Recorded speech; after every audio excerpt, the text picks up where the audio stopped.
सो जय श्री राम दोस्तों, आज हम करने वाले हैं आर्ट नंबर 4, 5, 6, 7 का क्वेश्चन नंबर 5। ये वाला क्वेश्चन इंपॉर्टेंट है क्योंकि 2017-2018 में आ रखा है। तो आज का क्वेश्चन स्टार्ट करने से पहले देखो, कॉस एच एक्स क्या होता है, साइन एच एक्स क्या होता है, ये आपको मालूम होना चाहिए। कॉस एच एक्स क्या होता है, एक्सपोनेंशियल की पावर में एक्स और एक्सपोनेंशियल की पावर में माइनस एक्स के बीच में जो प्लस लगता है और डिवाइडेड बाय 2 लगता है, इसको हम बोलते हैं कॉस एच एक्स। वहीं इन दोनों के बीच में अगर माइनस लग जाए ना तो क्या होता है, साइन एच एक्स। क्योंकि आज के क्वेश्चन में इसका हम यूज़ करने वाले हैं लास्ट में, इसका यूज़ होने वाला है, इसलिए आपको हमें बताना ज़रूरी है। तो कॉस एच एक्स क्या होता है, बीच में प्लस होता है, एक्सपोनेंशियल की पावर में एक्स, एक्सपोनेंशियल की पावर में minus x divide by 2। Sine h x क्या होता है, इन दोनों के बीच में जब माइनस लगता है तो उसको हम बोलते हैं साइन एच एक्स। ये हमारे पास क्वेश्चन है, डेरिवेटिव है, डिग्री 1 है, ऑर्डर 2 है, लीनियर इक्वेशन है, इक्वल टू में फंक्शन है एक्स का। ठीक है, तो क्या हुआ, नॉन होमोजेनियस डिफरेंशियल इक्वेशन होगी। सॉल्यूशन क्या होता है, complementary function plus particular integral. तो कॉम्प्लीमेंट्री फंक्शन क्या होता है, जिस तरह से हम होमोजेनियस डिफरेंशियल इक्वेशन को सॉल्व करते हैं वैसे ही सॉल्व करना है। तो हम सबसे पहले क्या करेंगे, सिम्बॉलिक फॉर्म लिखेंगे। सिम्बॉलिक फॉर्म में क्या आ जाएगा, डी का स्क्वायर माइनस 1 और y common is equals to cos h x. फिर ऑक्सिलरी इक्वेशन लिखते हैं। ऑक्सिलरी इक्वेशन क्या होती है, D square minus 1 is equals to 0। इसको हम सॉल्व करते हैं तो ये तुम्हारे पास फॉर्मूला बन जाएगा इस तरह से, a square minus b square का a plus b a minus b. तो डी माइनस 1 और D plus 1 is equals to 0। तो डी की हमारे पास दो वैल्यूज़ आ गई, डी इक्वल्स टू 1 और माइनस 1। तो ये हमारे पास क्या है, रियल वैल्यूज़ है और हमारे पास ये डिस्टिंक्ट है।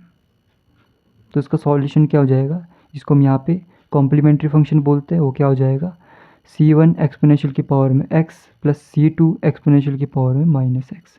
तो इतनी चीज़ हमारे पास आ गई। अब आते हैं हम पर्टिकुलर इंटीग्रल पे।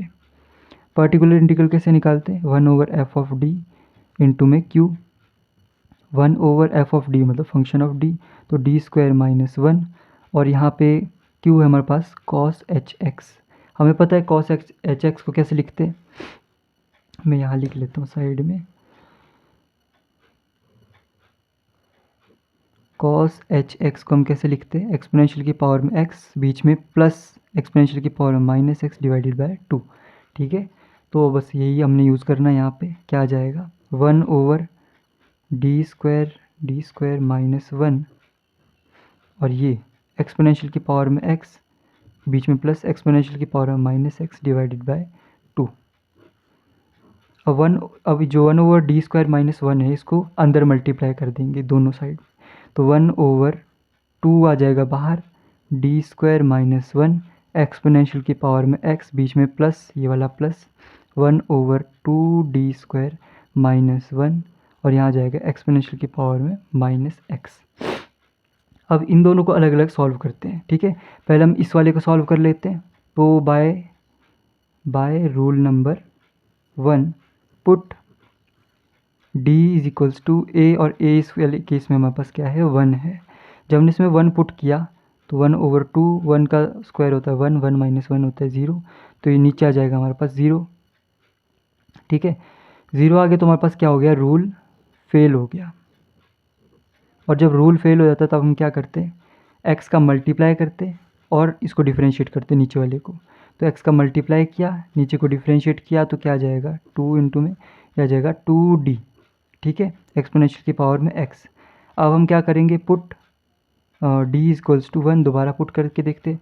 तो x इक्वल्स टू 1 पुट किया तो आ जाएगा 4 एक्सपोनेंशियल की पावर में x। तो ये हो गया हमारे पास इसका, ठीक है, आंसर। और फिर आता है हमारे पास दूसरे वाले को भी ऐसे ही सॉल्व करना है। फिर हमारे पास by rule number 1 put d is equals to a, और a हमारे पास दूसरे वाले केस में क्या है, -1 है। तो पुट करके देख लेते हैं। तो 1/2 -1 का स्क्वायर क्या होता है, 1 होता है, तो ये हो जाएगा 0 एक्सपोनेंशियल की पावर में माइनस एक्स। यहाँ पे क्या हो गया, रूल फेल हो गया। और जब रूल फेल होता है फिर क्या करते हैं, x का मल्टीप्लाई करते हैं और नीचे इसको हम डिफ्रेंशिएट कर देते हैं। तो क्या हो जाएगा, 2 इंटू में इसकी डिफ्रेंशिएशन क्या हो जाती है, डी की स्क्वायर की 2d। ठीक है, एक्सपोनेंशियल की पावर में माइनस एक्स। अब हमें क्या पुट करना है, put d is equals to -1 again. फिर जब हम पुट करेंगे तो क्या आ जाएगा, -x डिवाइडेड बाय 4 एक्सपोनेंशियल की पावर में -x। तो ये आ गया हमारे पास एक और। ठीक है। तो हमारे पास कॉम्प्लीमेंट्री फंक्शन ये है, पर्टिकुलर इंटीग्रल ये दोनों है, सबको ऐड करके लिखते हैं तो वो क्या हो जाएगा हमारे पास, complete solution is equals to y is equals to, तो C1 एक्सपोनेंशियल की पावर में x प्लस C2 एक्सपोनेंशियल की पावर में minus x plus x/4 exponential की पावर में x माइनस x/4 एक्सपोनेंशियल की पावर में माइनस एक्स। मैंने आपको स्टार्टिंग में क्वेश्चन में बताया कि हम इसका यूज़ करने वाले हैं साइन hx का। ध्यान से देखो, एक्सपोनेंशियल की पावर में x माइनस एक्सपोनेंशियल की पावर में माइनस एक्स डिवाइडेड बाई 2 को हम क्या बोलेंगे, साइन hx, या फिर इसको ये बोलेंगे या फिर इसको ये बोलेंगे, दोनों सेम बात है। एक्सपोनेंशियल की पावर में x माइनस एक्सपोनेंशियल की पावर में माइनस एक्स डिवाइडेड बाय 2 अगर हम यहाँ पे बना लेते हैं तो क्या बनेगा, साइन hx बनेगा, क्योंकि बीच में माइनस है तो साइन hx बनेगा।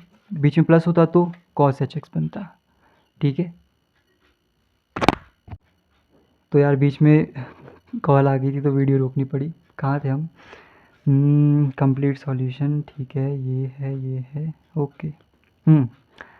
हाँ, ये हम साइन hx कर रहे थे, ठीक है। तो हाँ, एक्सपोनेंशियल की पावर में x माइनस एक्सपोनेंशियल की पावर में माइनस एक्स डिवाइडेड बाई 2 को हम क्या बोलेंगे, साइन hx बोलेंगे। तो अगर हम यहाँ पे ऐसा कुछ बना लेते हैं तो हम उसको साइन hx लिख लेते हैं। तो y is equals to C1 exponential की पावर में x, C2 एक्सपोनेंशियल की पावर में माइनस एक्स प्लस, यहाँ पर x नहीं चाहिए हमारे को, x बाहर आ जाएगा। यहाँ पे 2 चाहिए तो एक 2 बाहर आ जाएगा। अंदर क्या बचा, एक्सपोनेंशियल की पावर में x माइनस एक्सपोनेंशियल की पावर में माइनस एक्स डिवाइडेड बाई 2, जिसको हम क्या बोलेंगे, साइन hx बोलेंगे।